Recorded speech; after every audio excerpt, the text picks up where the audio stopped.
Sa gitna ng magulo at masalibuot na sanlibutan, mag-ingat ka. Sa paghakbang ng iyong mga paa, ay tiyakin mo ang landas na iyong patutunguhan. Mga minamahal, huwag kayong magsipaniwala sa bawat espiritu, kundi inyong subukin ang mga espiritu kung sila'y sa Diyos, sapagkat maraming nagsilitaw na mga bulaang propeta sa sanlibutan.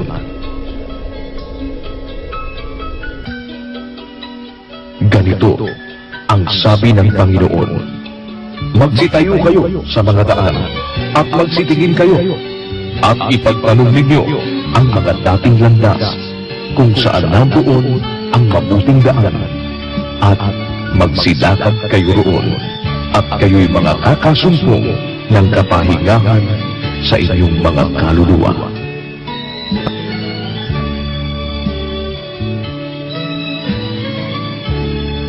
Ang kapayapaan ng Diyos, minsan pa po, magandang araw sa inyong lahat. Salamat po sa Panginoon sa isa pang mabuting pagkakataon na tayo ay mayroon ngayong araw na ito ng Martes. At ito na ang atin pong ikapitong araw ng pag-aaral ng mga doktrina ng ating Panginoong Hesukristo. Nagpapasalamat po tayo sa lahat ng ating mga panauhin na muling nakikisa sa atin ngayong gabi. At kasama po ang ating mga kapatid sa Church of God International. Nag-aanyaya po kami na subaybayan po ninyo ang kabuuan ng ating pong mass indoctrination na isinasagawa. Pag-aaral ng mga doktrina ng ating Panginoong Hesukristo. Ito po naman ay 14 na araw lamang po na magkakasunod hanggang this coming Friday at sa susunod po naman na linggo mula Lunes hanggang Huwebes ang siya pong nalalabing mga araw ng ating pag-aaral ng mga doktrina ng Panginoong Jesus. Minsan pa po, pinagkakaloob namin sa inyo si kapatid na Eli Soriano. Magandang araw po sa inyong lahat, mga kababayan. Salamat po sa Panginoon at nakabalik kayong muli. Punta na tayo dun sa ating pag-aaralang paksa, ang pakikisamang utos ng Diyos sa mga kaanib sa iglesia ng Diyos. Halimbawa, kami po, kayo, o yung mayroong balak umanib sa iglesia. Ano ang utos ng Diyos na pakikisama sa mga kaanib sa iglesia ng Diyos? Magbasa po tayo agad sa 6:10 ng Galacia. Kaya nga, samantalang tayo'y may pagkakataon, ay magsigawa tayo ng mabuti sa lahat at lalong-lalo na sa mga kasangbahay sa pananampalataya. Ito po'y salita ni Pablo sa mga unang Kristiyano, kaanib sa iglesia ng Diyos. Sabi niya, samantalang tayo'y may pagkakataon, magsigawa tayo ng mabuti sa lahat, lalong-lalo na sa mga kasambahay sa pananampalataya. Gusto kong mapansin ninyo, mga kapatid, isa lang ang utos na pakikisama sa lahat ng tao. Lahat ng tao, gagawa natin ng mabuti, lalo lang sa mga kasambahay ng pananampalataya. Ang pagkaunawa ng iba, sa iglesia nila gagamitin yung kabutihan, sa labas, yung mga kalaban nila, papatay nila. May mga iglesyang pumapatay ng mga taong wala sa kanilang relihiyon. Hindi na po yan, hindi na yan nakatago, nadyaryo yan eh. May mga tao, namimirwisyo, wala namang ginawa sa kanya yung kapwa niya. Meron, nag-aabang lang ng bus, sinagasaan ng van o ng truck, maraming napatay. Yung mga tao na yon, na ang paniwala nila na nasa totoo silang relihiyon, pumapatay ng kapwa, hindi sa Diyos yung mga tao na yon, sa demonyo yon. Ang mga mamamatay tao, sa demonyo yung mga yan. 8:44 ng Juan. Kayo'y sa inyong amang diablo at ang mga nasa ng inyong ama ang ibig ninyong gawin. siya'y isang mamamatay tao buhat pa ng una at hindi nananatili sa katotohanan sapagkat walang katotohanan sa kanya. Pagka nagsasalita siya ng kasinungalingan, ay nagsasalita siya ng saganang kanya sapagkat siya'y isang sinungaling at ama nito. Ayon. Lahat ng mamamatay tao sa demonyo, wala akong exception yan. Pag ang isang tao naturuang pumatay ng kapwa, na ang nagturo mismo yung relihiyon na yon sa demonyo yon. Tandaan nyo, huwag kayong padaya, mga kapatid. Lahat ng mamamatay tao sa demonyo, kayo'y sa inyong amang diablo. Ang nasa ng inyong ama, ang ibig ninyong gawin, siya'y mamamatay tao. Kaya lahat ng mamamatay tao, anak ng demonyo, kapanalig ng demonyo yon, alagad ni Satanas, ayon sa Biblia. At ang masama, pumapatay sila ng kapwa, iniisip nila na mabuti ginagawa nila.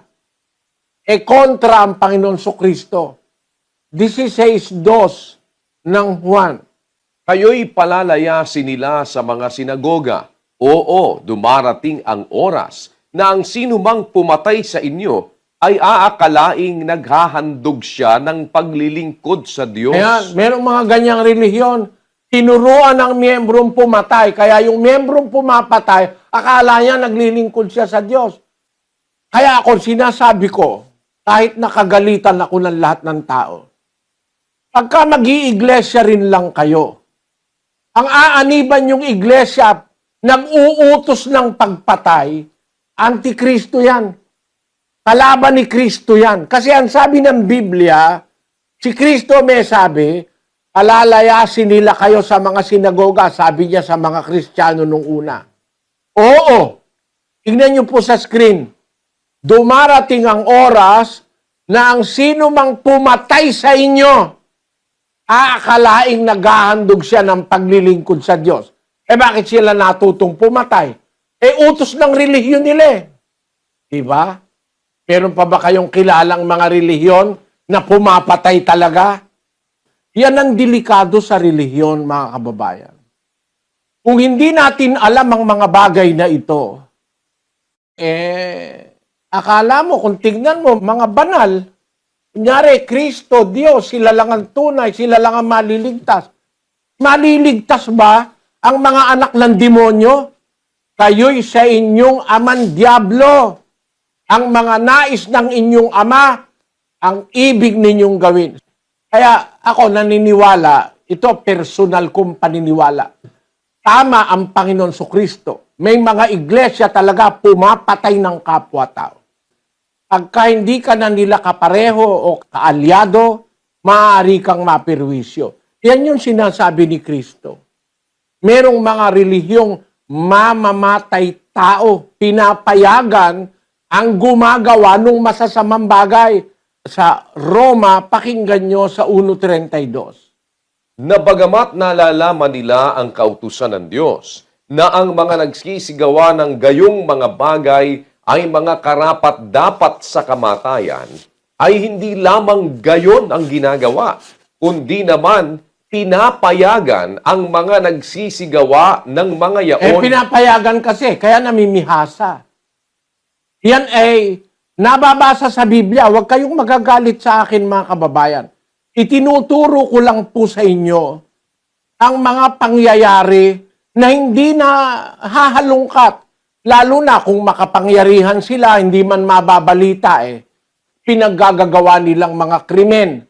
Pero mabuti na lang nakakalusot yung iba. Nalalagay sa dyaryo. Andain nating dyaryong pwedeng ipakita na meron talagang mga relihiyong mamamatay tao. Napakarami po. Iba-ibang mga dyaryo. Pinapatunayan ko lang sa inyo, ang sinasabi ko hindi chismis. Mga kapatid, bakit ko sinasabi ito? Gusto kong ituro sa inyo ang aral ni Kristo. Ang aral ni Kristo sa mga aanib at kaanib sa iglesia, samantalang tayo'y may pagkakataon magsigawa tayo ng mabuti sa lahat. Oh. E di gagawan pala ng mabuti ang lahat. At lalong-lalo na sa mga kasambahay sa pananampalataya. Ang kahulugan nito, yung gagawin mong mabuti sa kasambahay mo sa pananampalataya, yun din ang gagawin mong mabuti sa lahat. Kahit hindi mo kasambahay sa pananampalataya. Yun ang kahulugan. Gagawa tayo ng mabuti sa lahat.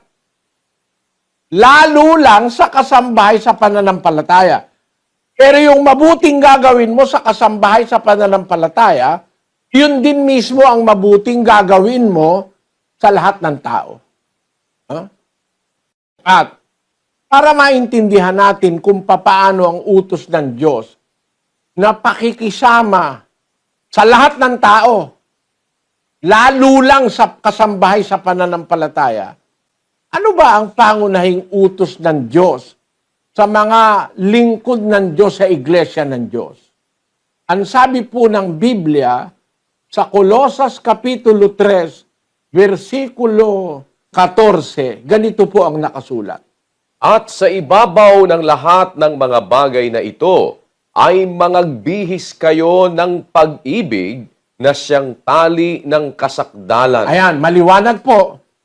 Sa ibabaw ng lahat ng bagay, sa ibabaw ng lahat ng utos, sa ibabaw ng lahat ng katwiran, dapat ang pangunahin pag-ibig na siyang tali ng kasakdalan.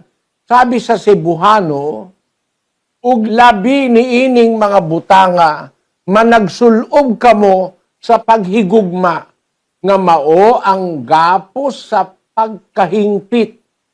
Sa Ilocano, ket pangrunaan kadagitoy abanbanag, agkawes kayo iti ayat, isuti singgalot ti panakaananay. Yan. Tapos sa Kapampangan, maigit kareting hanggang bage, isulod yeing lugod, ayaing tali na ning pangasakdal. Sa Portuges, ang sabi, isobre tudo isto, e vestivos do amor, que é o vínculo da perfeição. Sa Spanish, sobre todas estas cosas, revestidos de amor, que es el vínculo de la perfección. Ang pangunahin pong aral ni Kristo, pag-ibig mga kapatid. Yung pag-ibig, iuukol yon. Hindi po yun sasabihin, hindi yun isusulat, no? Hindi yun ilalagay sa placard. Yun po, iuukol ang pag-ibig. Ang unang-unang pag-uukulan ng pag-ibig ay ang Diyos. Tandaan nyo mga kapatid, ang unang-unang pag-uukulan ng pag-ibig, ang Diyos. Kasi, yun ang utos ng ating Panginoong Hesukristo. Ang ikalawa ay ang kapwa-tao. Basahin natin ang Mateo 22:36. Guro, alin baga ang dakilang utos sa kautusan? At sinabi sa kanya, iibigin mo ang Panginoon mong Diyos ng buong puso mo at ng buong kaluluwa mo at ng buong pag-iisip mo. Ito ang dakila at pangunang utos. At ang pangalawang katulad ay ito, iibigin mo ang iyong kapwa na gaya ng iyong sarili. Hindi naman po kailangan ng maraming paliwanag dyan eh. Ang liwanag eh. Nung may magtanong, Guro, alin baga ang dakilang utos sa kautusan? Ang sabi ng Panginoong Hesus, iibigin mo ang Panginoon mong Diyos ng buong puso mo, ng buong kaluluwa mo, at ng buong pag-iisip mo. Ito ang dakila at pangunang utos. At ang pangalawang katulad ay ito, iibigin mo ang iyong kapwa na gaya ng iyong sarili. Paano kang papatay niyan? Paano mong ipapahintulot sa miyembro kung tunay talaga ang iglesia mo na pumatay ng hindi nyo miyembro, ang kapwa nyo tao.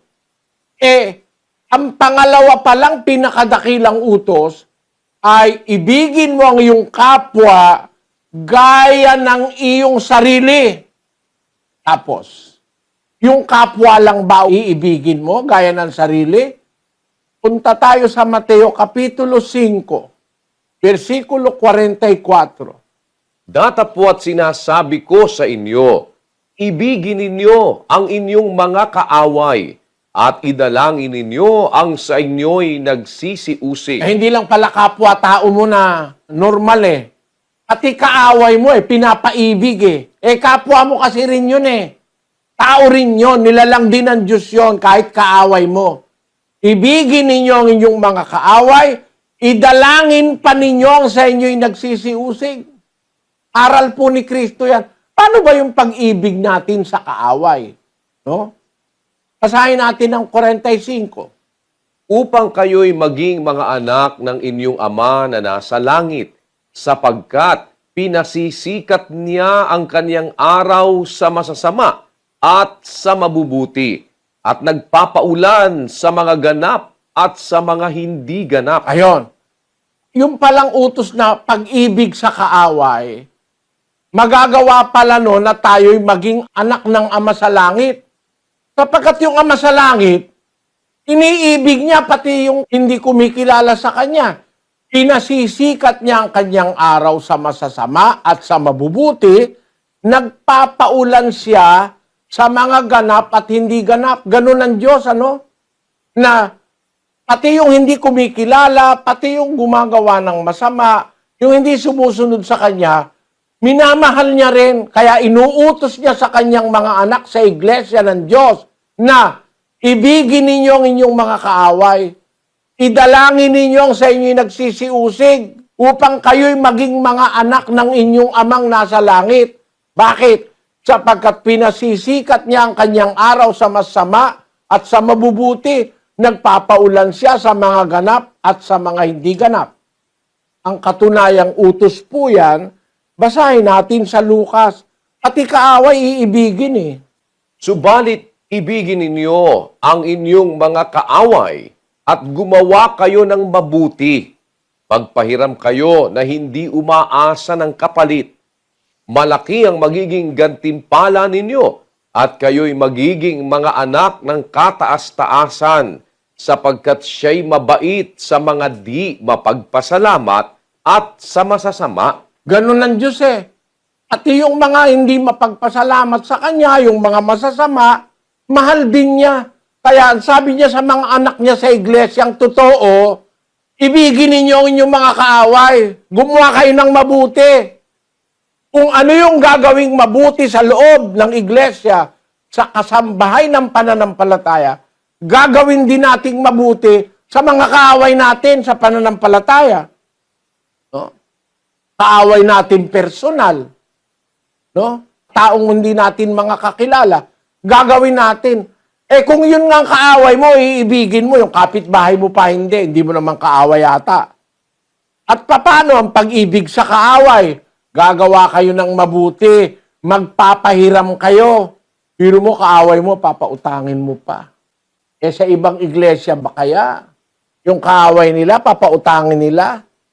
Papatayin nga nila paano papautangin yun? Ito pa ang isang paraan ng pag-ibig sa kaaway, mga kababayan. Sa Roma, ganito nakasulat. Kaya't kung ang iyong kaaway ay magutom, pakanin mo. Kung siya'y mauhaw, painumin mo. Sapagkat sa paggawa mo ng gayon, ay mga baga ng apoy ang ibubuntun mo sa kanyang ulo. Kita mo, ang pagmamahal pala sa kaaway, hindi lang bunganga, hindi lang daldal. Pagka yung kaaway mo, nakita mong nagugutom, pakainin mo. Pag nauuhaw, painumin mo. Paano mong papatayin ngayon ng kaaway mo? Pinapaibig nga sa'yo Utos pang pakainin mo pagkagutom Painumin mo pag uhaw. Pautangin mo pag nangangailangan. Bigyan mo pag humihingi. Basahin natin ang Mateo 5:42. Bigyan mo ang sa iyo'y humihingi at huwag mong talikdan ang sa iyo'y nangungutang. Tandaan nyo ito, utos sa ating mga Kristiyano, pakikisama sa kapwa-tao, pati sa kaaway. Pag-isip lang kayo mga kapatid. Yung kaaway, papakainin mo. Yung hindi mo kaaway, hindi mo papakainin pag gutom. Pagka yung hindi mo kaaway, nauuwaw, di mo ba papainumin? Pagka yung hindi mo kaaway, humihingi, bibigyan mo ba o hindi? Bibigyan mo. Pag yung hindi mo kaaway, nangungutang, panguutangin mo ba o hindi? Pautangin mo. Eh sabi ni Kristo, pati kaaway, papautangin mo rin eh. At hindi ka naaasa ng kapalit. Hindi na. Bakit? Ganun ang Ama sa langit. Pati yung taong hindi pa sumusunod sa Kanya, yung taong hindi kumikilala sa Kanya, ginagawa niya rin ng mabuti. Ganun ang Ama. Basahin uli natin ng Mateo 5:45. Upang kayo'y maging mga anak ng inyong Ama na nasa langit, sapagkat pinasisikat niya ang kanyang araw sa masasama at sa mabubuti, at nagpapaulan sa mga ganap at sa mga hindi ganap. Ganun ang Diyos kung umibig eh. Pati yung masasama, pag nagpaulan siya, nauulanan din. Pag pinasikat niya ang araw niya, sumisikat din sa kanila. Ngayon, kung gusto nating maintindihan, malalim-lalim na bagay dyan, alin ba yung araw na pinasisikat ng Diyos sa mabubuti, pinasisikat din niya sa masama? Aling araw yon? 4 ng Malakias, versikulo 2. Ngunit sa inyo na nangatatakot sa aking pangalan, ay sisikat ang araw ng katwiran. Ayun. Meron pong tinatawag sa Biblia, araw ng katwiran.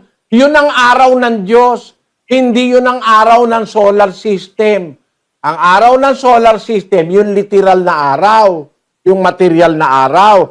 Pero yung araw ng Diyos na pinasisikat niya sa masasama at saka sa mabubuti, yun po yung katwiran.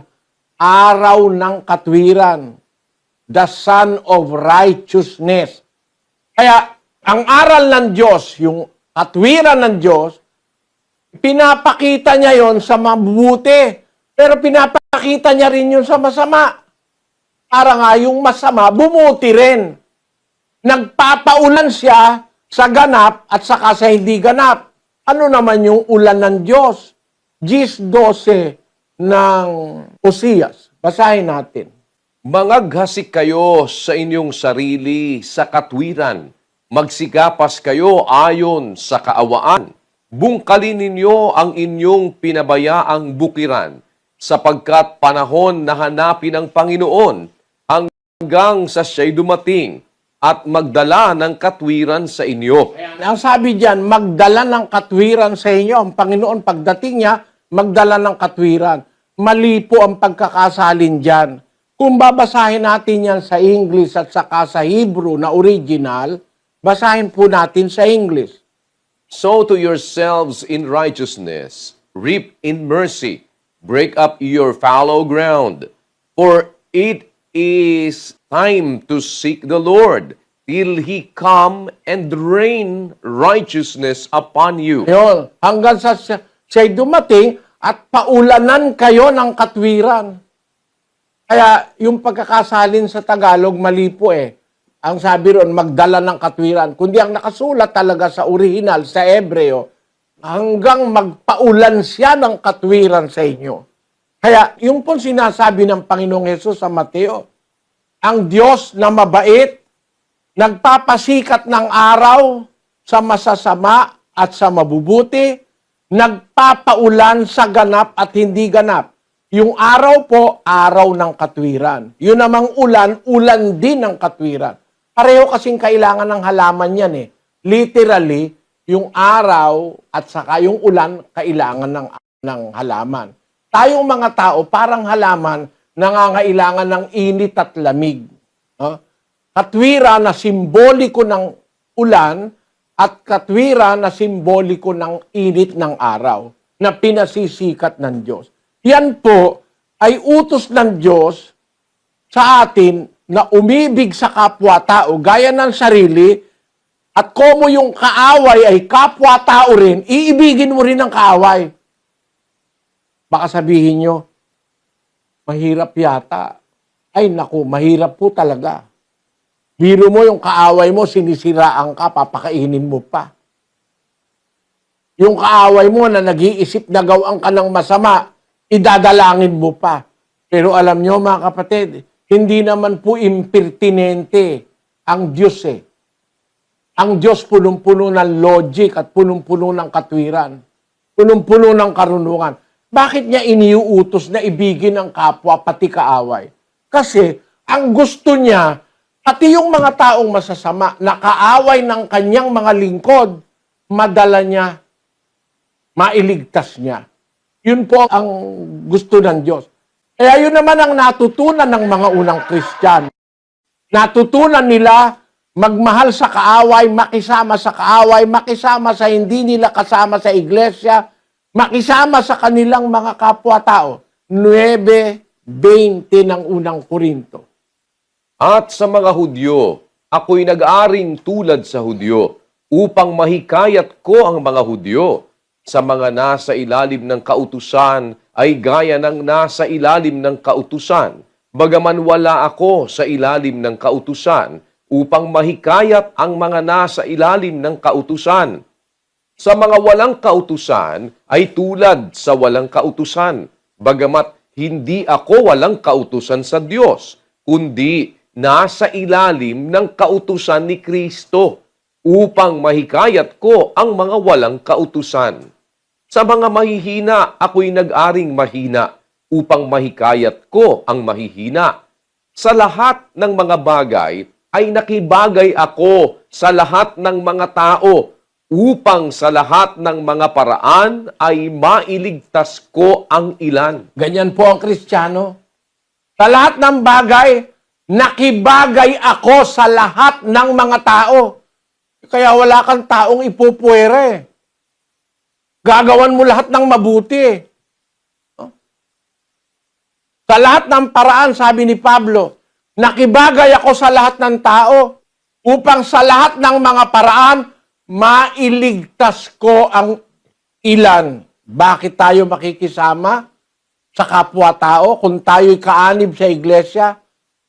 Kaya tayo makikisama, gagawa ng mabuti, iibig sa kapwa, iibig sa kaaway, para mahikayat natin sa Diyos. Yon, kapatid.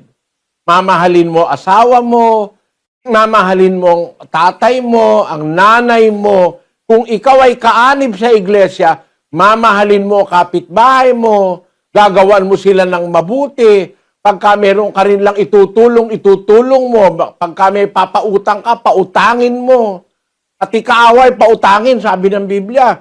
At kung meron kang maitutulong, tulungan mo. Ang lahat ng kapwa mo tao, gawan mo ng mabuti dahil sa intensyon ng Diyos na pati yung mga taong masasama, masikatan ng araw ng Diyos ng katwiran, maulanan ng kabutihan ng Diyos na katwiran, at mahikayat sila para rin sila maligtas. Kasi yun ang kalooban ng Ama sa Langit.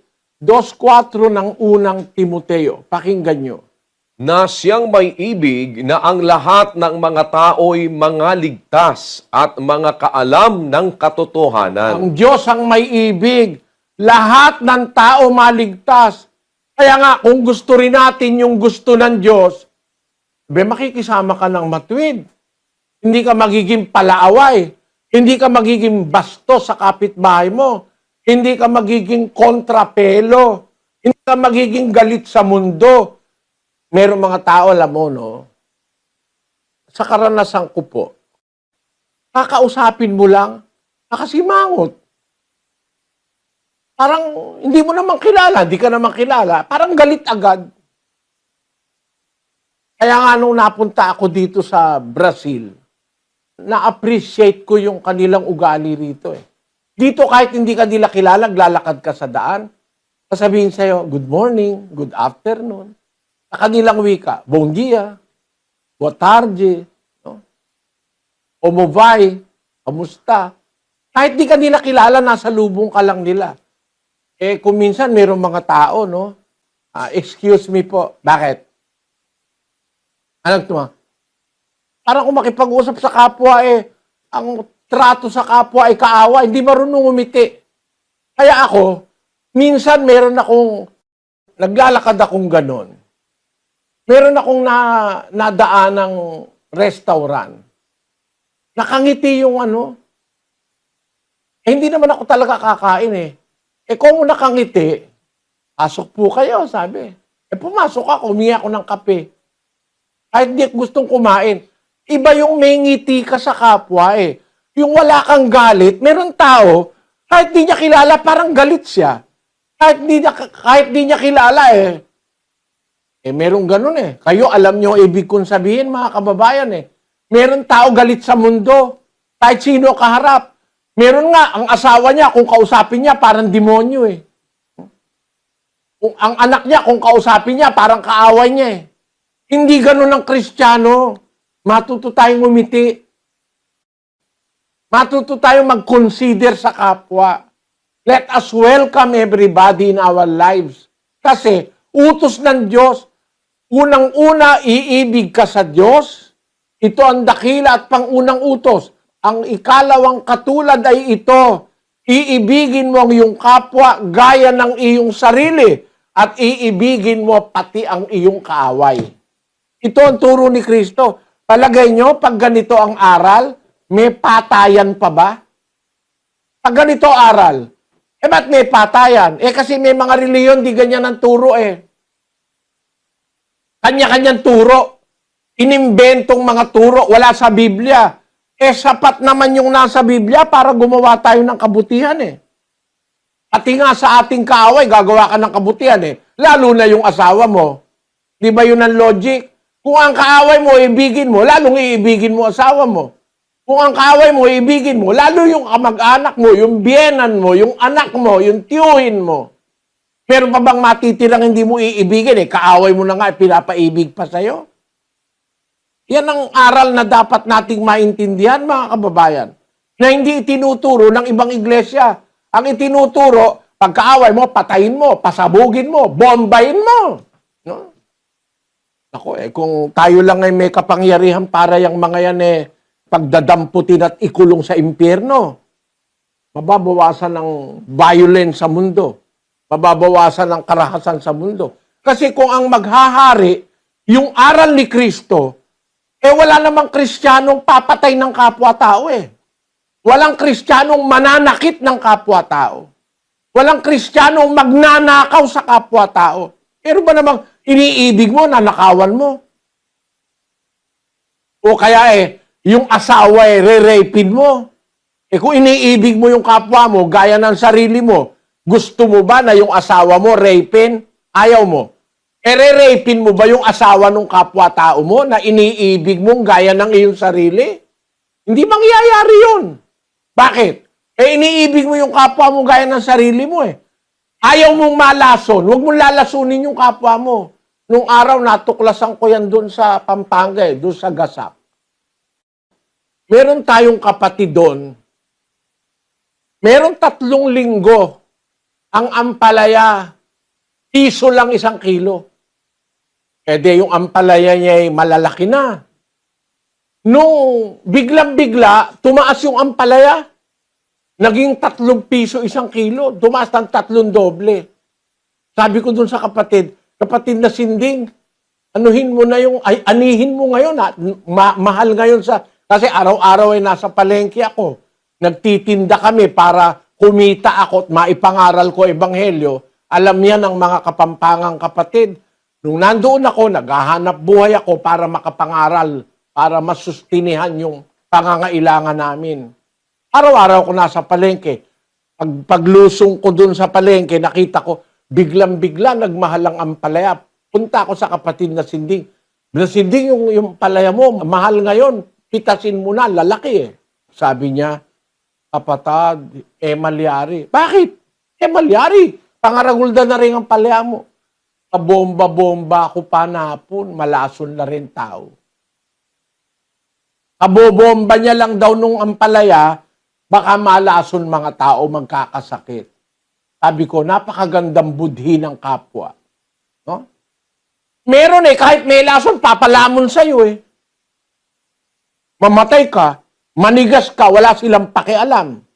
Pero kung Kristiyano ka, kagaya ni kapatid na Sinding, doon sa gasak, natatandaan ko Ako, paniwala ko makakarating sa langit yun Yung matanda na yun Maganda ang budhi sa kapwa. Kahit hindi siya tumubo, kahit malugi siya, kumo kabobomba-bomba lang daw nung ampalaya niya, hindi niya gustong itinda. Merong mga tao ngayon kahit alam niya nang makakasama sa kapwa niya, basta't dahil sa pera, okay lang tayo ba, kung Kristiyano tayo, mga kapatid, ganun ba dapat? Kahit hindi alam nung kapwa mo, yung konsensya mo ba, hindi ba alam? Basahin natin ang gawa ng mga apostol.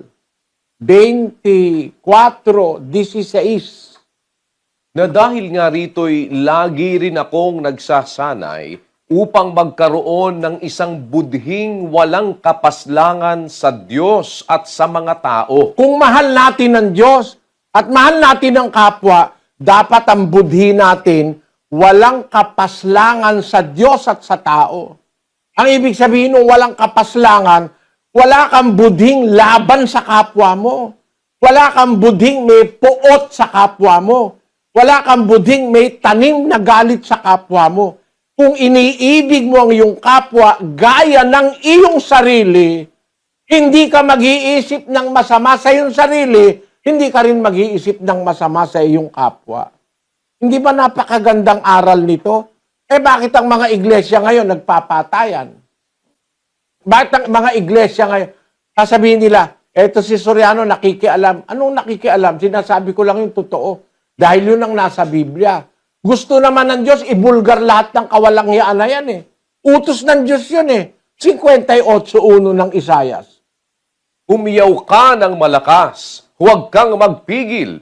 Ilakas mo ang iyong tinig na parang pakakak at iyong ipahayag sa aking bayan ang kanilang pagsalangsang at sa sangbahayan ni Jacob ang kanilang mga kasalanan. Utos ng Diyos yun sa mga ngaral. Umiyaw ka ng malakas, huwag ka magpigil. Ilakas mo ang iyong tinig na parang pakakak. Ipahayag mo sa aking bayan ang kanilang mga pagsalangsang.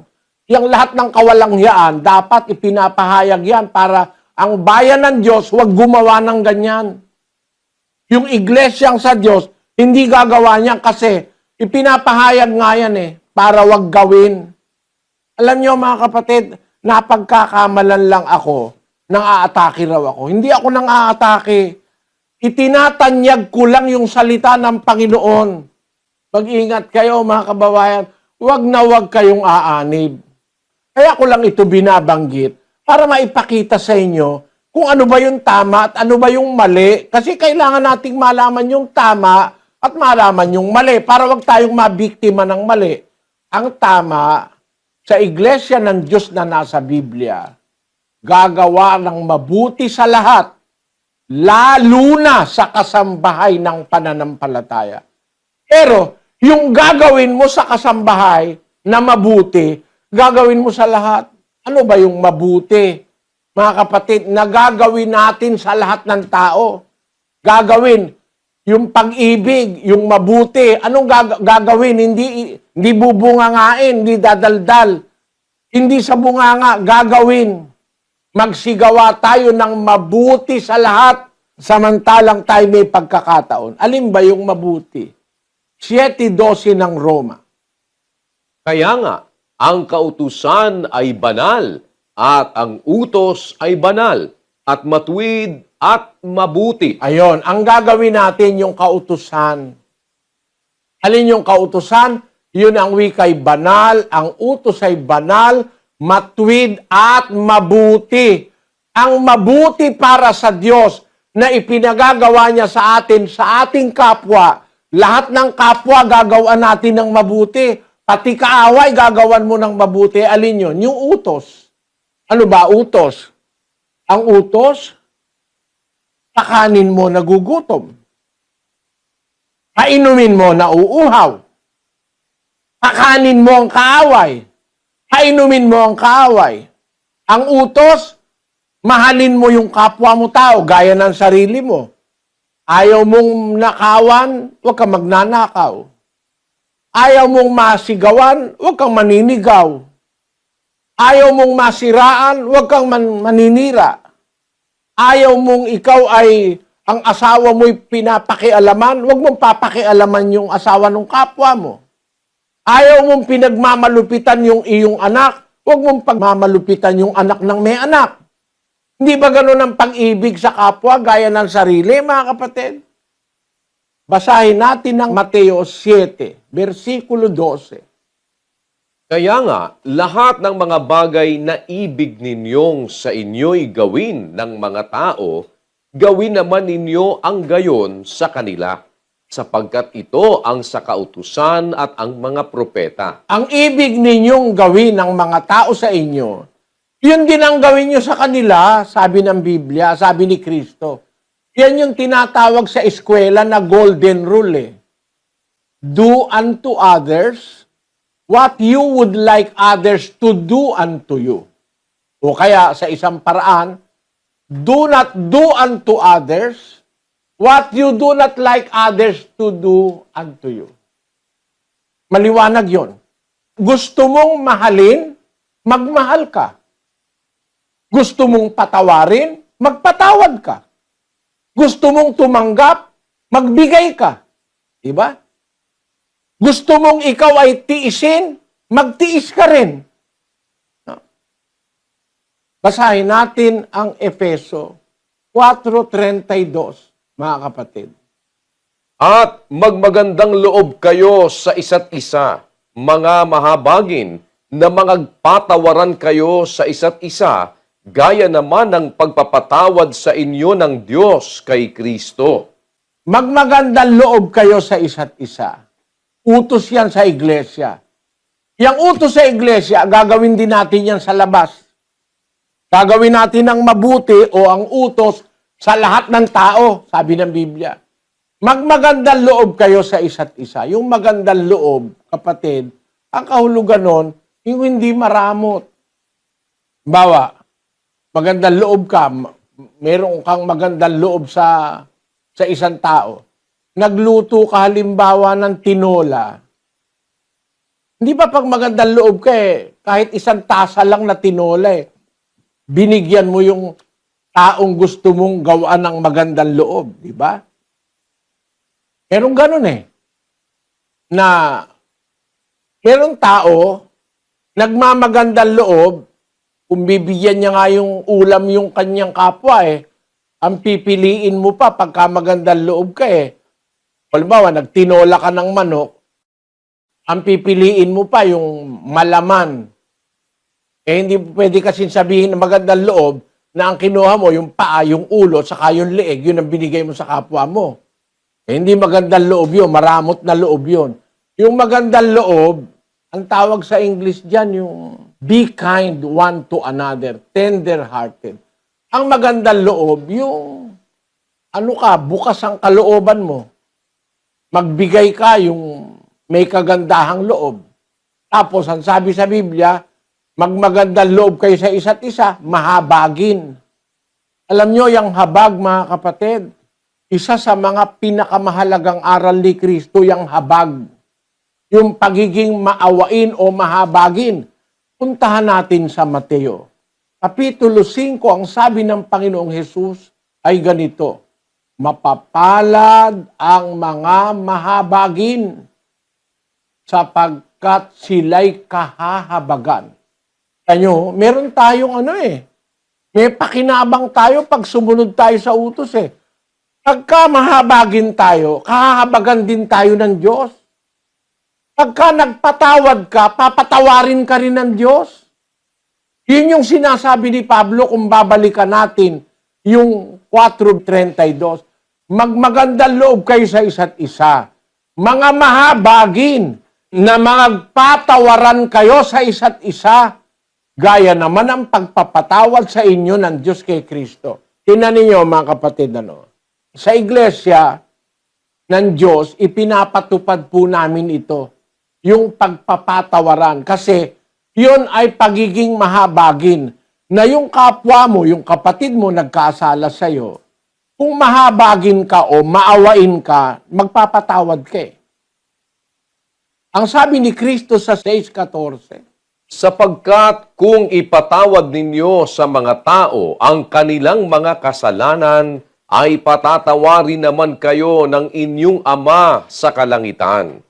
Datapwat, kung hindi ninyo ipatawad sa mga tao ang kanilang mga kasalanan, ay hindi rin naman kayo patatawarin ng inyong Ama ng inyong mga kasalanan. kaya po sa iglesyang totoo, may patawaran. Hindi po dimandahan. Ito ang pagkakaiba namin sa ibang iglesia. Sa iglesia ng Diyos, bawal po sa amin ang magdimandahan. Ang utos kasi, magpapatawaran. Pag ipapatawad ninyo ang kanilang kasalanan sa mga tao, papatawarin naman kayo ng inyong Ama sa kalangitan. Datapwat kung hindi nyo ipapatawad sa mga tao ang kanilang mga kasalanan, hindi rin naman kayo patatawarin ng inyong Ama ng inyong mga kasalanan. Kaya obligasyon po sa iglesia, sa pakikisama, sa paggawa ng mabuti, sa pag-ibig sa kapatid, papatawarin natin ang isa't isa. Magpapatawaran tayo. Bawal yung nagdidimandahan tayo. Hindi ho namin kinukonsintihan. Pag ang dalawang miyembro sa iglesyang ito nagdimandahan, titiwalag namin pareho. Bakit? Bawal po yun eh. Unang Korinto 6, versikulo 4. Kung kayo nga'y mayroong usapin na mga bagay na nauukol sa buhay na ito, ilalagay baga ninyo upang magsihatol ang mga taong walang halaga sa iglesia? Sinasabi ko ito upang mangahiya kayo. Ano? Di yata't wala baga sa inyo na isa man marunong na makapagpapayo sa kanyang mga kapatid? Kundi ang kapatid ay nakikipag-usapin laban sa kapatid at ito'y sa harapan ng mga hindi nagsisisampalataya? Ayan, sabi ni Pablo sa mga kapatid sa iglesia nung una, kung meron kayong usapin ukol sa bagay sa buhay na ito, halimbawa, ukol sa lupa, o kaya sa boundary ng lupa, o kaya may usapin kayo tungkol sa bahay, o kaya may usapin kayo tungkol sa pera na hindi nakakabayad yung kapatid, o may usapin kayo tungkol sa anumang bagay. Sabi ni Pablo, ilalagay baga ninyo upang magsihatol ang mga taong walang halaga sa iglesia? Pupunta ka ba dun sa huwes na hindi naman kaanib sa iglesia? Papahatol ka sa huwes. Ididimanda mo kapatid mo? Sabi sa Biblia, sa 5, sinasabi ko ito upang mangahiya kayo. Ano? Wala baga sa inyo na isa mang marunong na makakapagpayo sa kanyang mga kapatid, kundi ang kapatid nakikipag-usapin, nagdidimanda laban sa kapatid, at ito'y sa harapan ng mga hindi nagsisampalataya. Bawal po yan sa iglesia ng Diyos. Na tayo, nasa iglesia, may aral tayo ng Diyos, may aral na magpatawaran, may aral na magtiisan, magmagandang loob sa isa't isa. Tapos ang gagawin mo, magdidimanda ka. E tinayin nyo, Katoliko nagdemanda, Katoliko dinimanda. Katoliko yung piskal, Katoliko rin yung huwes. Nilagyan yung piskal, nilagyan yung huwes, natalo yun dapat manalo. E Katoliko sila lahat. Ganun ba gagawin natin sa iglesia ng Diyos? Tayo-tayo mag-aaway-away, tayo-tayo magdidimandahan, kailangan malutas ng aral. Ang aral ni Kristo ang makakalutas. Wala bang makakapagpayong sino man, kundi ang kapatid nagpaparoon sa mga harapan ng hindi sumasampalataya, nakikipag-usapin laban sa kapatid. Kaya isang aral po yan. Gusto kong matandaan ninyo, pag naanib kayo sa iglesia, hindi na po tayo pwedeng magdimandahang magkakapatid. Kung meron tayong usapin, lulutasin natin sa pamamagitan ng aral ni Kristo. At para malutas yan, ang pangunahin dyan, pag-ibig. Yung pagiging magandang loob. Mahabagin sa kapatid. Hindi lang sa kapatid, pati sa kapwa-tao. Mahabagin, mapagpatawad, mapagbigay, mapagtiis. Kaya ang sabi ni Pablo doon sa unang Korinto, balikan natin ang kapitulo 6 ng unang Korinto, versikulo 6. Kundi ang kapatid ay nakikipag-usapin laban sa kapatid, at ito'y sa harapan ng mga hindi nagsisisampalataya. Ngayon nga, tunay na isang pagkukulang sa inyo ang kayo-kayo'y magkaroon ng mga usapin. Bakit hindi bagkus ninyong tiisin ang mga kalikuan? Bakit hindi bagkus kayo'y padaya? Salita po ng Diyos yan. Isang pagkukulang ang kayo-kayo magkaroon ng usapin o dimandahan. Ano utos? Bakit hindi nyo bagkus tiisin ang kalikuan? At hindi na kayo bagkus padaya? Kung kapatid mo, palagay mo nadaya ka, 100 piso. O kaya nagawang ka ng kasalanan, hindi naman mabigat. Hindi ka ba pwedeng magpatawad? Tiisin mo na lang yung kalikuan ng kapatid. Hindi ba si Pedro nagkasala? Apostol yun. Ipinagkaila si Kristo. Pinatawad ni Kristo yun eh. Ang mga unang Kristiyano nagkakasala rin, hindi mabibigat na kasalanan. Pero pinapatawad.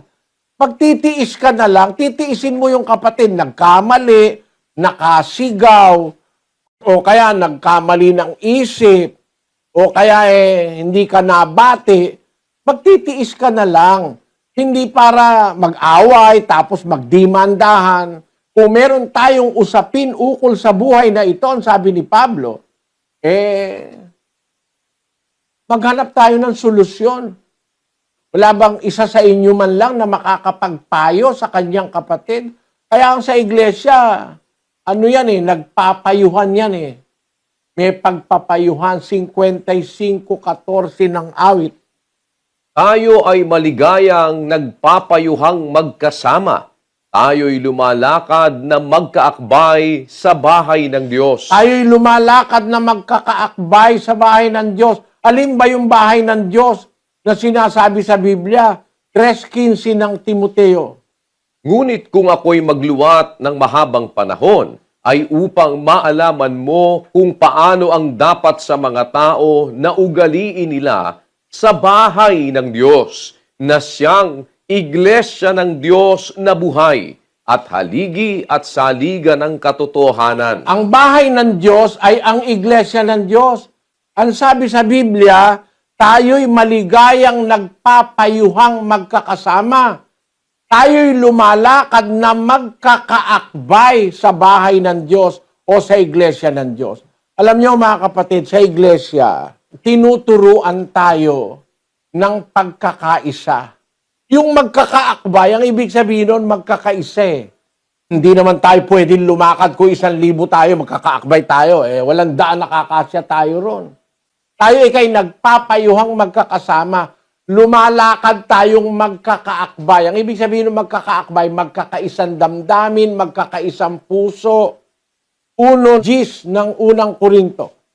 Ngayon ipinamamanhik ko sa inyo, mga kapatid, sa pamamagitan ng pangalan ng ating Panginoong Hesukristo, na kayong lahat ay magagsalita ng isa lamang bagay at huwag magkaroon sa inyo ng mga pagkakabahabahagi, kundi kayo'y mga lubos sa isa lamang pag-iisip at isa lamang paghatol. Ayon, ang utos sa magkakapatid, huwag magkakaroon sa inyo ng pagkakabahabahagi, kampi-kampi, bawal yon.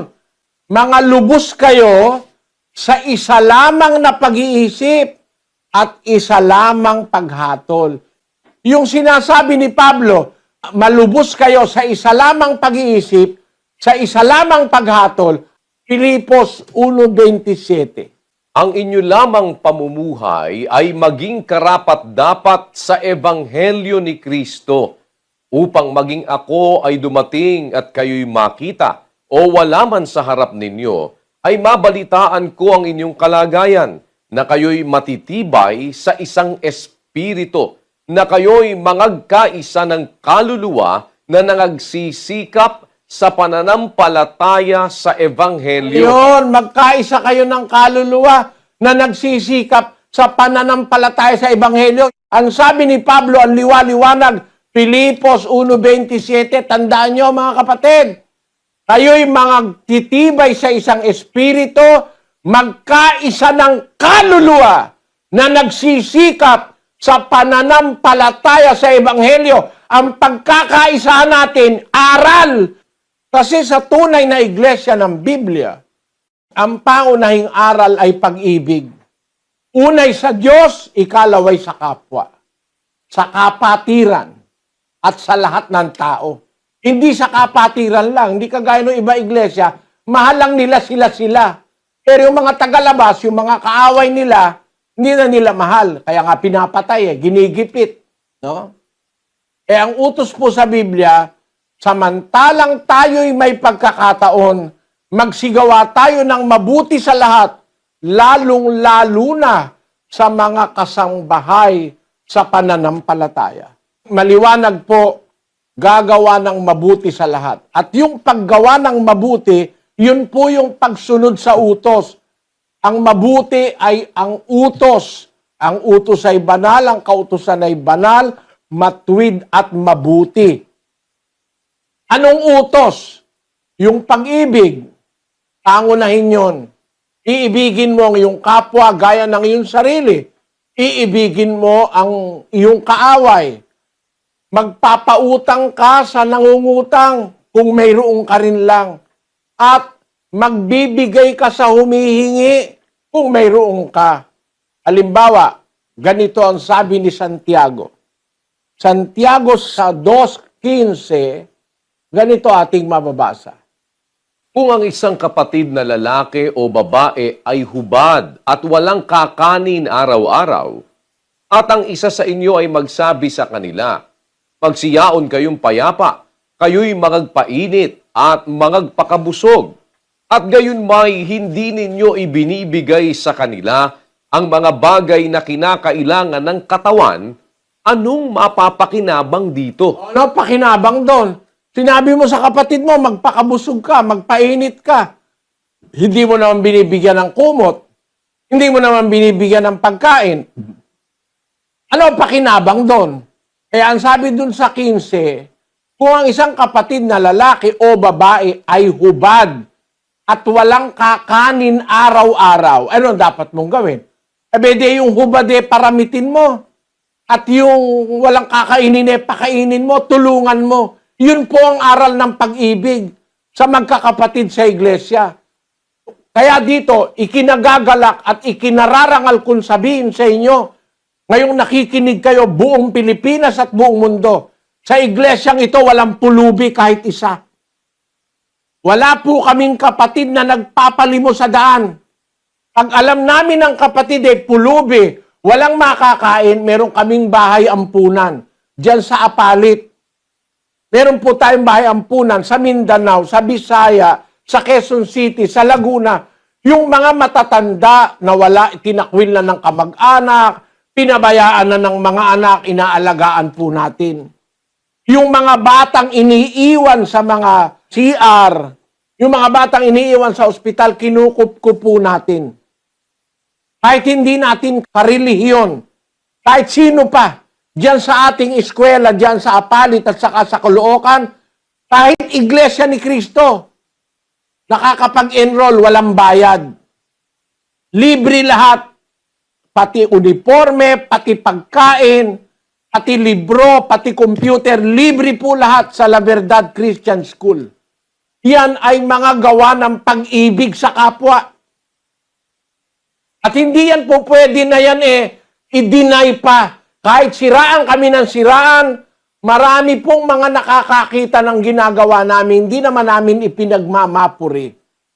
Ginagawa lang namin ito para ipakita sa inyo na ang aral ng Diyos, iibig ka sa kapwa. Pakinggan nyo itong sinasabi ng mga taong ito na nagkamit ng awa ng Diyos sa pamamagitan ng iglesia ng Diyos.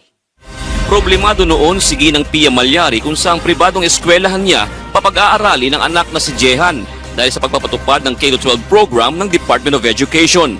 Isang Muslim at taga-Hulo-Sulu, si Ginang Malyari. Akala niya noon hindi tumatanggap ng hindi miyembro ng Members Church of God International o MCGI ang La Verdad Christian School.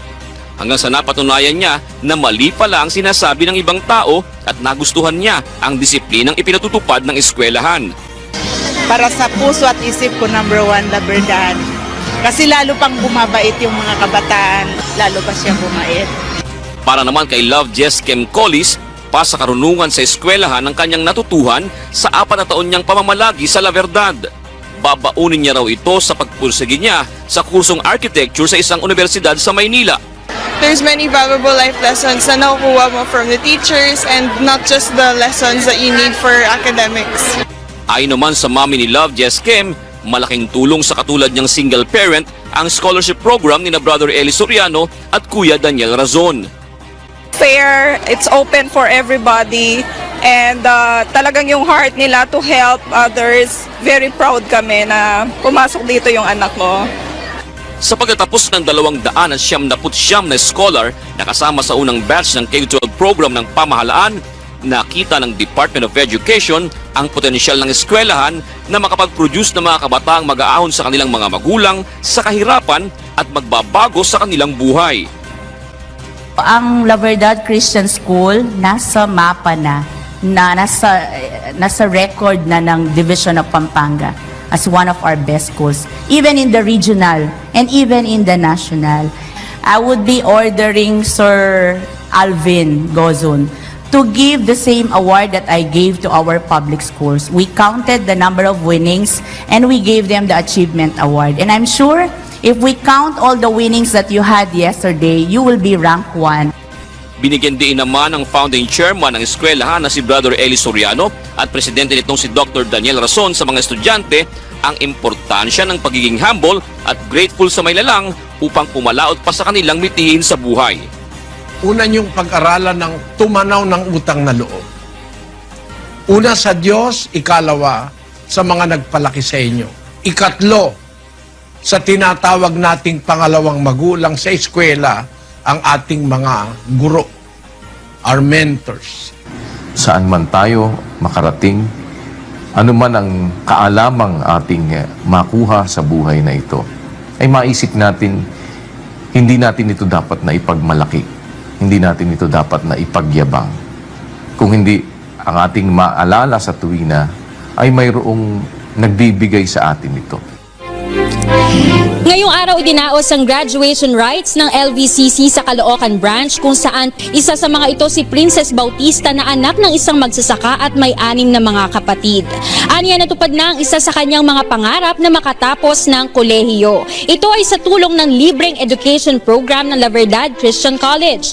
Para ito sa mga kabataang mahihirap ngunit determinadong makatapos ng pag-aaral.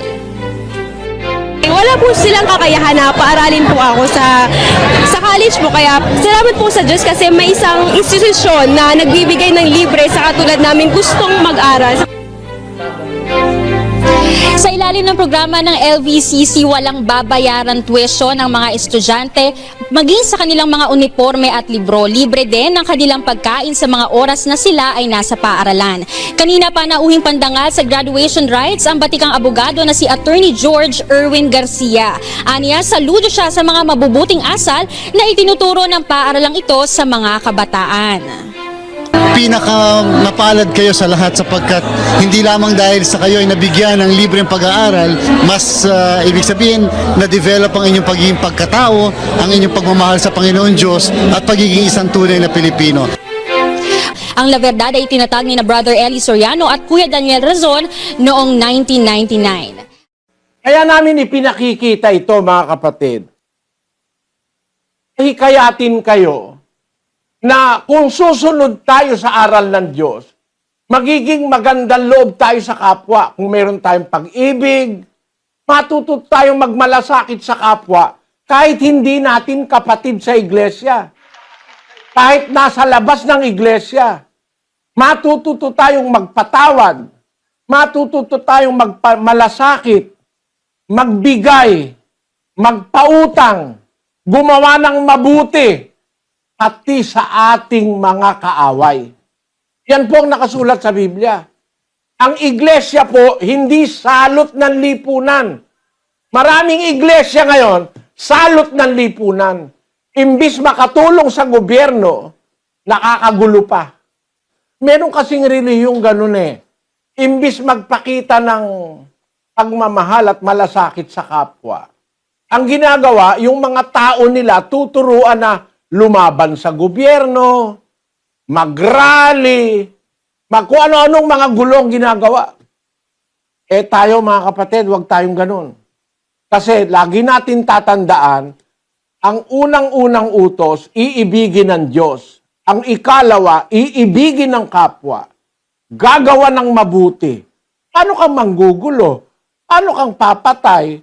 Paano kang mag-aagrabyado? Paano mong gigipitin ng kapwa mo tao? Ididimanda mo ng hindi naman totoo. At tapos gagawaan mo ng masama ang iyong kapwa. Mga kapatid, alam nyo, kung nag-iisip lang po kayo, may iglesyang totoo sa Biblia na papatunayan sa pamamagitan ng gawa. Hindi sa daldal. Hindi lang daldal. Yung sinasabi ng Diyos, ginagawa yon, hindi idinadaldal lang yon. Sabi ni San Juan, sa unang Juan 3:18. Mumunti kong mga anak, huwag tayong magsiibig ng salita ni ng di laman, kundi ng gawa at katotohanan. Ang pag-ibig po, hindi dinadaldal, hindi sinasabi. Ang pag-ibig, ginagawa, sabi ng aral ng Diyos, mumunti kong mga anak, huwag kayong magsiibig ng salita, ni ng di laman, kundi ng gawa at katotohanan. Ang tunay na pag-ibig na i-demonstrate sa pamamagitan ng gawa.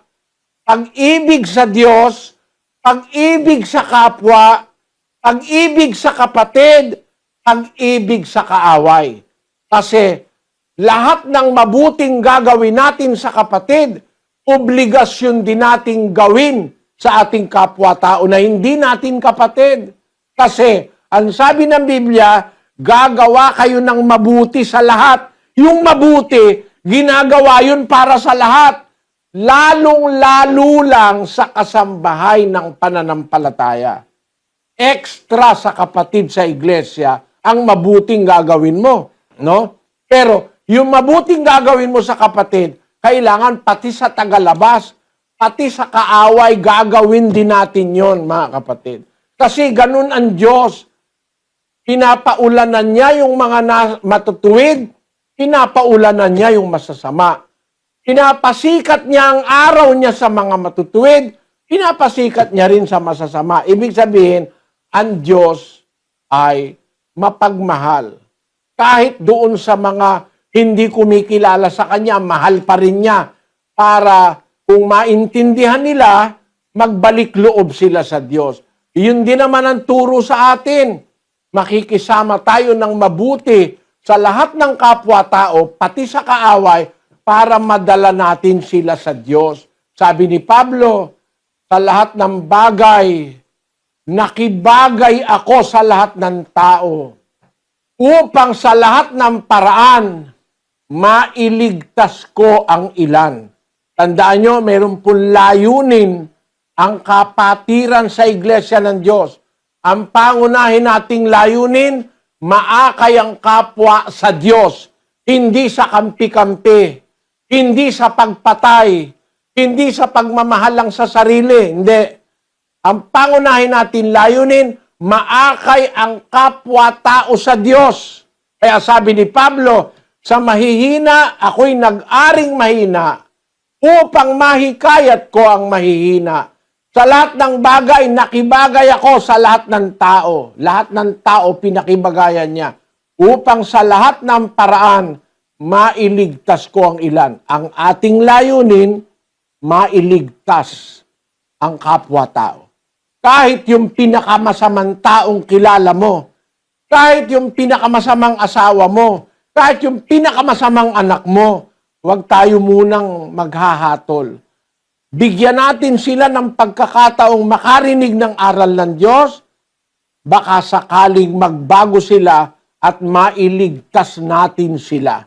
Yan po ang aral ng Panginoong Hesus sa iglesia. Gagawa ng mabuti ang lahat ng tao.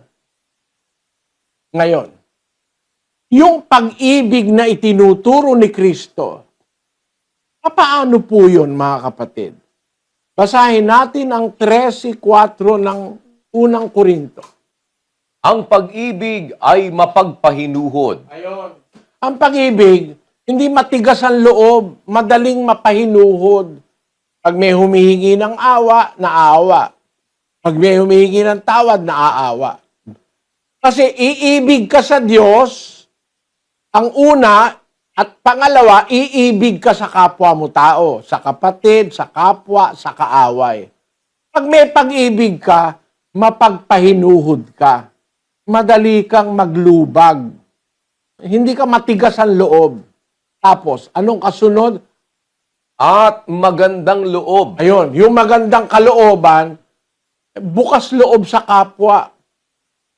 Kung may humihingi, nagbibigay. Kung may umuutang, nagpapautang kung kaya rin lang niya. Tapos, Ang pag-ibig ay hindi nananaghili. ang pag-ibig hindi naiinggit, hindi nananaghili na naiinggit ka sa kapwa o naiinggit ka sa kapatid mo. Bakit ka nanay, ako na lang na ako, inuutusan mo.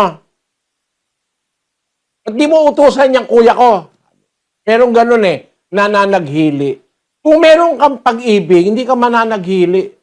Tapos, Ang pag-ibig ay hindi nagmamapuri. hindi nagmamapuri na para bang siya ang tama lagi, siya ang pinaka-correct, siya ang pinakamagaling, siya ang pinakamarunong.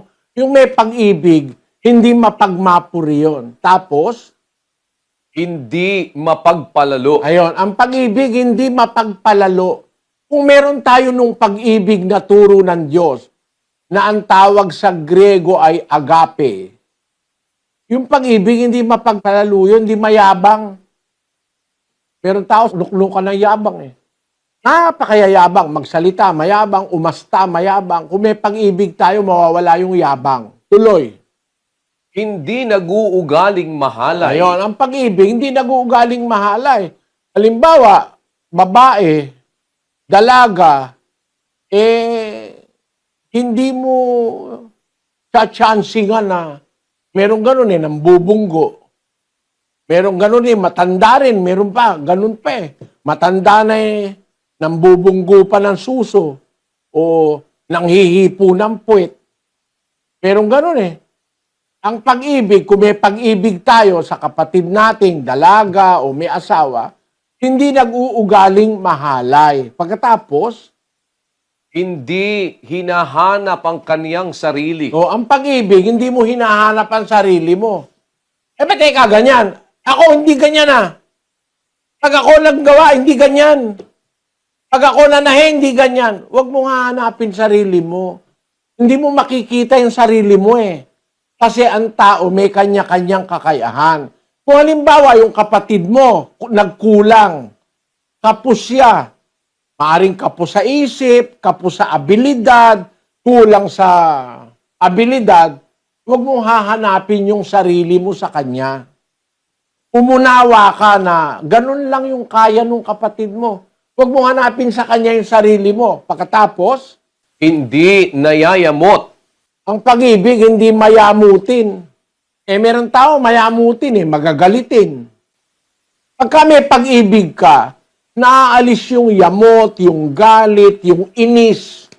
Yung inis, yun din yung yamot Tapos, Hindi inaalumana ang masama. halimbawa, meron ka nakitang masama, hindi yun ang inaalumana mo, hindi yun ang hinaharap mo, hindi yun ang dinidibdib mo. Nakakita ka ng isang bagay na masama sa kapwa mo o sa kapatid mo, palagpasin mo yun. Kung hindi ka naman napipirwisyo kung hindi naman nakakagawa ng pirwisyo sa iba, huwag mong aalumanahin yung masama. Huwag mo yun ang pagtutuunan mo ng pansin. Pero kasing taong ganon, Ang tawag sa English doon, fault finder. Ang laging hinahanap yung malinong kapwa. Ang laging hinahanap yung kasalanan ng kapwa. Ang laging pinupuntusan yung nagagawa ng kapwa na masama. Pagka may pag-ibig ka, hindi mo inaalumana ang masama. Tapos, Hindi nagagalak sa kalikuan. pagka mali o liko, hindi siya nakikigalak doon. Hindi niya kaligayahan yung liko. Kundi nakikigalak sa katotohanan. Ayun, ang kagalakan ng may pag-ibig, yung katotohanan. Nakikigalak ka. Pero pag mali, hindi ka nakikisama roon. Sa mali, hindi ka nakikigalak doon. Tapos, Lahat ay binabata. ayun, yung binabata, ang ibig sabihin nun, ay, nagpapalagpas ka. Nagbibigay ka ng konsiderasyon. Tapos, Lahat ay pinaniniwalaan. Lahat ay inaasahan. Lahat ay tinitiis. ayan, ganyan ang pag-ibig na turo sa Biblia, mga kapatid. Lahat binabata, matiisin ka, matitiis mo yung asawa mo, matitiis mo yung anak mo, matitiis mo yung kapwa mo tao. Lahat ay tinitiis, lahat ay binabata. Ganyan ang may pag-ibig, mga kapatid. Lahat ay pinaniniwalaan. Pag may pag-ibig ka, naniniwala ka sa lahat ng aral ng Diyos. At lahat ng pangako ng Diyos, inaasahan mo. Lahat inaasahan, lahat pinaniniwalaan, lahat tinitiis, lahat binabata. Ang pag-ibig ay hindi nagkukulang kailanman. Ang pag-ibig po, pag meron tayo nun, hindi ka magkukulang eh. Hindi ka magkukulang sa asawa, sa anak, sa biyanan, sa kamag-anak, sa kapwa, pati sa kaaway. Ang pag-ibig, hindi nagkukulang kailanman. Kaya yun po, ang pangunahing aral sa iglesia. Pag-ibig, paggawa ng mabuti sa kapwa. Ibigin unang-una ang Diyos, ikalawa ang kapwa, at hanggang sa mga kaaway. Yan po ang ating dapat maintindihan sa pag-aaral natin ng doktrina ng ating Panginoong Kristo, mga kababayan. Makikisama tayo sa kapatiran, makikisama tayo sa tagalabas ng kapatiran, makikisama tayo sa ating mga kaaway, ang dapat maghari pag-ibig. 13:1 ng Ebreo. Mamalagi nawa ang pag-ibig sa mga kapatid. Mamalagi nawa ang pag-ibig. Hindi isang araw, hindi 2 araw, hindi isang taon, kundi mamamalagi ang pag-ibig sa mga kapatid.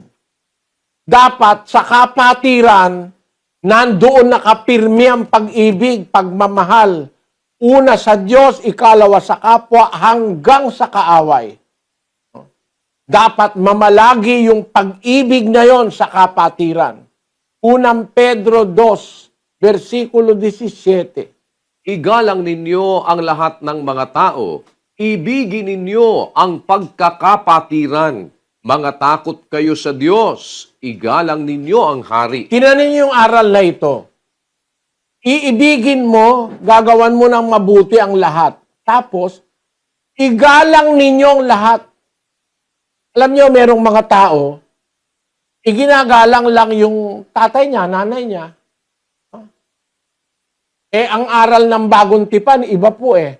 Igalang mo lahat ng tao. Kaya ikaw, anak ka, gagalang mo tatay mo, nanay mo. Pero hindi lang yon, lahat ng tao igagalang mo. Tiyuhin mo, tiyahin mo, kapitbahay mo, matanda sa'yo, kapatid mo, igagalang mo. Igalang ninyong lahat ng mga tao. Halimbawa, ikaw naman magulang, igagalang mo anak mo. Ano ibig sabihin nun? Pag iginagalang mo yung anak mo, yung kanyang karapatan, hindi mo inaano yon, hindi mo sinisira yon. Merong magulang walang galang sa anak eh. Yung anak sinisipa eh. Yung anak niyang babae nire-rape, may galang ba yon? Ang sabi ng aral ng bagong tipan, igalang ninyo ang lahat ng mga tao. Matanda, bata, igalang mo. Mayroon siyang tinatawag na human rights. Meron siyang karapatan, inherent, natural na karapatan. Kahit alila mo, pagka natutulog na alas 12, huwag mo sisipain para magtrabaho. Kahit alila mo, pag may sakit, kaawaan mo. Huwag kang malupit. Utos ng Diyos, igalang ang lahat ng tao, pati alila mo, igagalang mo. Hindi ko mo amo ka, ikaw lang ang igagalang.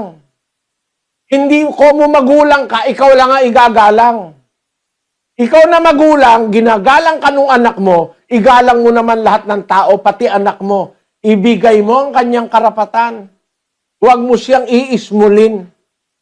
Utos po ni Kristo yan sa Biblia. Pagkatapos, ibigin ninyo ang pagkakapatiran. Mga kapatid, huwag kayo makakalimot. Walang kapatirang kasing ganda ng kapatirang sa Diyos. Dapat nating ibigin ang kapatirang ito. Maghanap kayo ng kapatirang kagaya nito. Nagpapakain sa libu-libong bisita. Yan ang bagalong iglesia. Ang mga bisita pinapakain.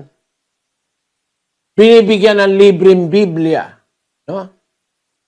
Itong kapatirang ito, nakita ko po ang epekto ng aral ng Diyos sa kapatirang ito. Natuto silang magmahal sa kapwa. Magpataan sa kapwa. Umakay ng kapwa. Gumawa ng mabuti sa kapwa. Kaya hindi mali, tama ang sabi ng Diyos. Ibigin ninyo ang kapatiran. Mga takot kayo sa Diyos. Igalang ninyo ang hari. Tinan nyo, ang kapatirang ito marunong gumalang sa nasa gobyerno. No? Yung mga nasa gobyerno, yung gaya ng hari, ng mga reyna, ginagalang natin ang nasa gobyerno. 13:1 ng Roma. Ang bawat kaluluwa ay pasakop sa matataas na kapangyarihan sapagkat walang kapangyarihan na hindi mula sa Diyos at ang mga kapangyarihang yaoy hinirang ng Diyos. Kaya nga't ang sumasalangsang sa kapangyarihan ay sa utos ng Diyos sumasalangsang at ang mga nagsisisalangsang ay magsisitanggap ng kahatulan sa kanilang sarili. Sapagkat ang mga pinuno ay hindi kilabot sa gawang mabuti, kundi sa masama. At ibig mo bagang mawala ng takot sa may kapangyarihan? Gawin mo ang mabuti at magkakamit ka ng kapurihan sa Kanya. Ayun, maliwanag, ano? Bawat kaluluwa, ang Kristiyano, magpapasakop sa matataas na kapangyarihan. Sapagkat ang mga kapangyarihan mula sa Diyos, mga hinirang ng Diyos, aling kapangyarihan yon? Yung mga pinuno na hindi kilabot sa gawang mabuti. Meron namang gobyerno talaga na hindi naman kumukonsinti ng masama eh. Hindi sila kilabot sa mabuti. Hindi nila minamasama ang mabuti. Hindi nila inaayunan ng masama. Kaya sa gobyernong, matuwid na gobyerno, bawal ang magnakaw, bawal ang pumatay. Sa matuwid na gobyerno, bawal ang mang-api sa kapwa, bawal ang sirain ang karapatan ng kapwa. Yung matuwid na gobyerno, pagka ganun ang gobyerno, meron tayong katungkulang pasakop sa kanila. Bawa, mihingi sila ng buwis, magbuwis ka. No? Hinihingi ng gobyerno na ikaw ay bumoto, bumoto ka. Sa Iglesia ng Diyos, wala tayong pilitan. Kung sino gusto mong iboto, bahala kang mamili. Kasi pang-gobyerno naman yan, hindi naman pang-iglesia yan eh. May karapatan kang mamili. Bigay ng Diyos yun. Di kagaya ng ibang iglesia, walang karapatan ng miyembrong mamili. Ang namimili yung pastor. Sa Biblia, pwede kang mamili. Basahin natin ang 34 ni Job. Ating piliin sa ganang atin ang matuwid. Ating alamin sa gitna natin kung ano ang mabuti. Boboto ka, piliin mo yung matuwid. Alamin mo kung alin ang mabuti. Meron kang karapatang pumili. Pero, tayo dapat pasakop sa mga matataas na kapangyarihan, sabi ng salita ng Diyos. At hindi lang tayo papasakop. Utos pa sa atin, idalangin sila para sila'y gumawa ng katwiran. 2:1 ng unang Timoteo.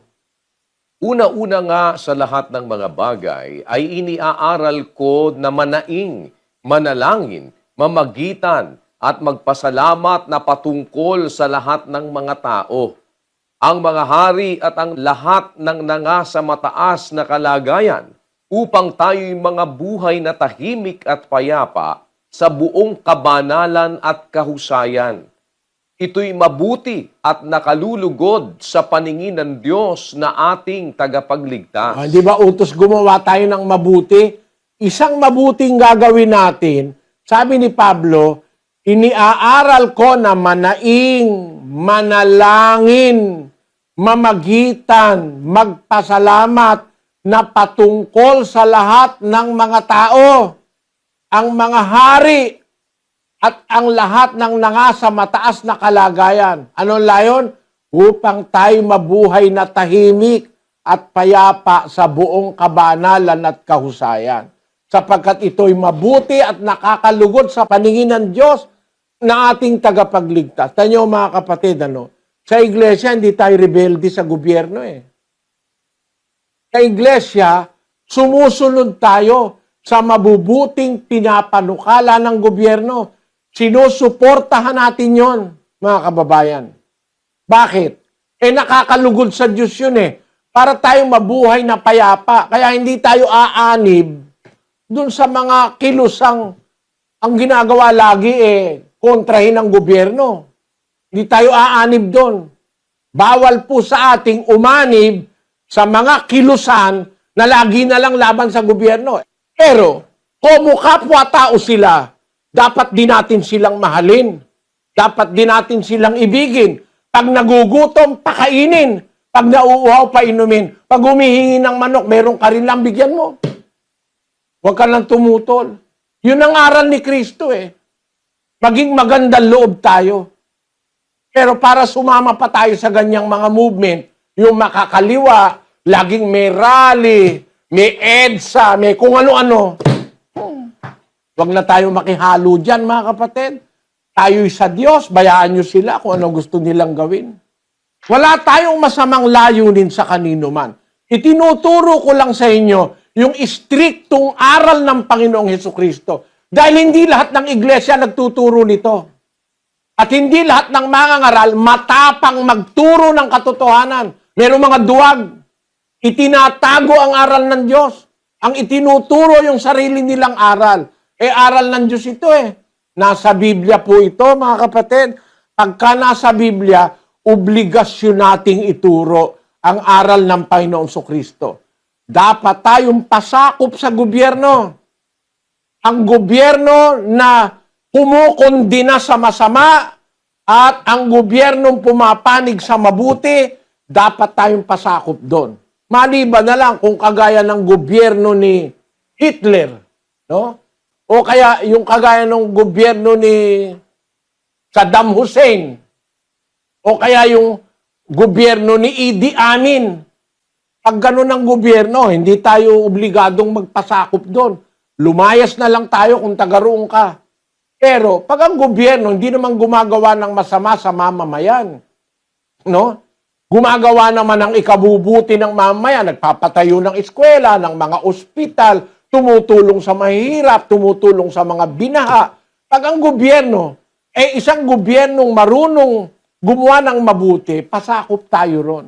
Hindi lang tayo papasakop, idadalangin pa natin sila, yung mga hari, yung mga nasa mataas na kalagayan, para tayo'y mabuhay ng buong kabanalan at payapa at buong kahusayan. Aral po ng Diyos yan, mga kapatid. Ngayon, marami pa tayong dapat na pag-usapan tungkol dito Kaya lang, kapos na po ang oras. Kung itutuloy ko ito kailangan pa 1 oras uli. Baka kayo masyadong mapuyat. Inaanyayahan ko na lang po kayo uli bukas kung loloobin ng Diyos, mga kapatid, mga kababayan. Sana po makabalik kayo. Matututunan po natin ang aral ni Kristo. Kung ayaw niyong tanggapin, nasa sa inyo. Pero pag-aralan ninyo, Basahin niyo po sa Biblia, isulat niyo mga talata, kung totoo sinasabi ko o hindi. May Biblia kayo sa bahay.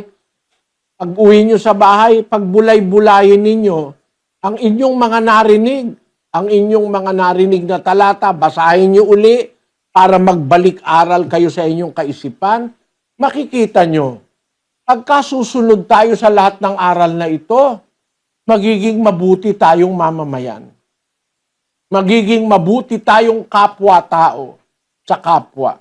Magiging mabuti tayong ama, asawa, ina. Magiging mabuti tayong anak, kapitbahay. At magiging mabuti tayong kaaway. Kasi meron umaaway sa atin, ayaw naman nating magkaroon ng kaaway, pero meron tayong kaaway, magiging mabuti tayong kaaway kasi pag nagutom ang kaaway natin, papakainin natin. Pag nauhaw, paiinumin natin. Pagka nangutang, papautangin natin. Pag nanghingi, bibigyan natin. Di mabuti kang kaaway nun. Para yung kaaway mo, matauhan. Magkaroon ng pag-iisip na madala mo sa Diyos. Yan po ang layunin ng aral ng pag-ibig sa loob ng iglesia ng Diyos. Tandaan niyo po, ang pag-ibig ay ginagawa, hindi sinasalita. Obligasyon yan ng bawat kaanib sa iglesia. Hanggang dyan po muna mga kapatid. Bukas po uli. Sana balik kayo mga kapatid. Huwag kayong mapagod sa paggawa ng mabuti. Akayin natin ang kapwa para tayo matuto ng lahat ng kabutihang itinuturo ng Diyos sa atin. Sana po, balik kayo mga kababayan, kapatid na Daniel.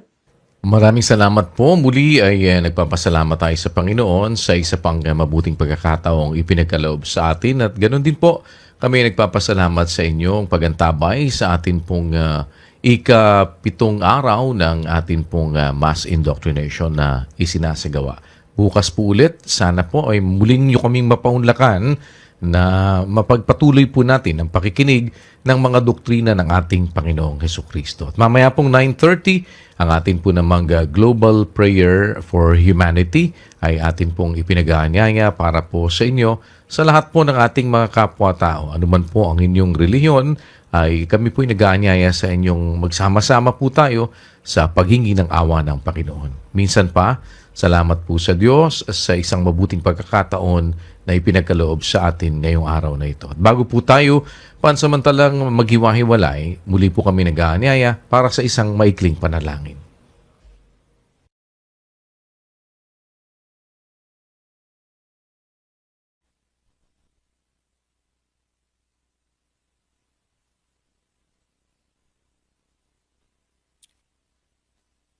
Ama namin na makapangyarihan sa lahat, sa pangalan po ng iyong bugtong na anak na aming tagapagligtas, nagpapasalamat po kami, Ama, sa iyong kabutihang loob na kami po ay inaabot mo sa aming kaliitan sa kabila ng marami naming kasalanang nagagawa.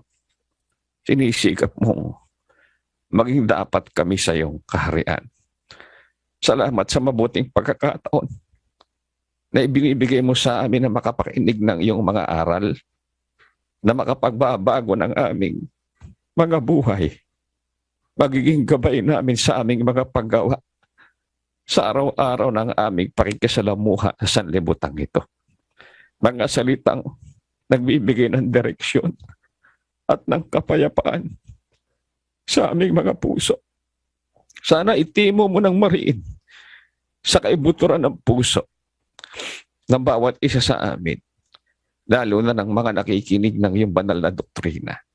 Pakibasbasan at bendisyonan ng aming mga kapwa. Samahan mo sila na sana'y dumating ang pagkakataon na maging magkakasama kami sa isang marapat na paglilingkod sa iyo.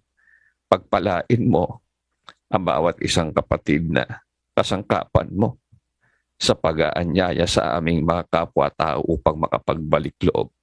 Tulungan mo sana kaming lahat na magkatulong-tulong sa pag-abot sa maraming mga kaluluwang naghahangad ng iyong pagliligtas. Bahala ka na po sa mga kaluluwang ito na sana'y makabalik pa sa araw ng kinabukasan. Pagpalain mo ang bawat isa sa kanila. Ingatan mo ang kanilang sambahayan at mga mahal sa buhay. Ama, ikaw lamang ang aming pag-asa. Nasa sanlibutan aming ginagalawan. Wala kaming nakikitang mabuting hinaharap, kundi sa tulong at awa mo ay makasumpong kami ng tunay na kapayapaang nagmumula sa iyo. Bahala ka na rin sanang humipo ng aming mga lupang katawan. Magpagaling ka ng mga karamdaman. Lumutas ka ng aming mga suliranin. At bahala ka na po, pati na rin sa aming mga kaaway. Payapahain mo po ang kanilang mga puso. At kung maaari, kung mamarapatin mo at may pag-asa pa'y magkasama-sama rin kami sa pagpurit pagluwalhati sa iyong marangal na pangalan. Sa iyo namin ihahabilin ang lahat ng aming mga kabalisahan sa buhay. Mangyari ang kalooban mo sa bawat isa sa amin. Maraming salamat po sa lahat ng iyong pagmamahal at mayamang awa sa pangalan ng aming dakilang tagapagligtas na si Kristo Jesus. Amen.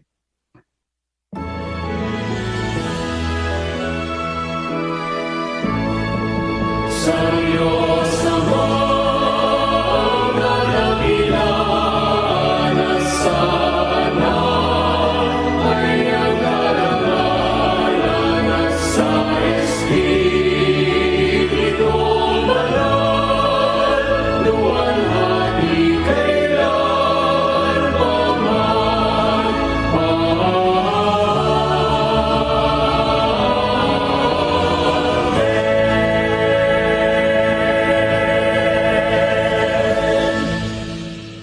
Tanggapin natin ang basbas at ang pag-ibig ng Diyos amang nasa mga langit, ang biyaya at pagliligtas, at pagpapagaling ng ating Panginoong Hesukristo, ang pakikisama ng banal na Espiritu ang maghari sa ating mga puso at sa ating mga anak, magpakilan-kailanman. Amen.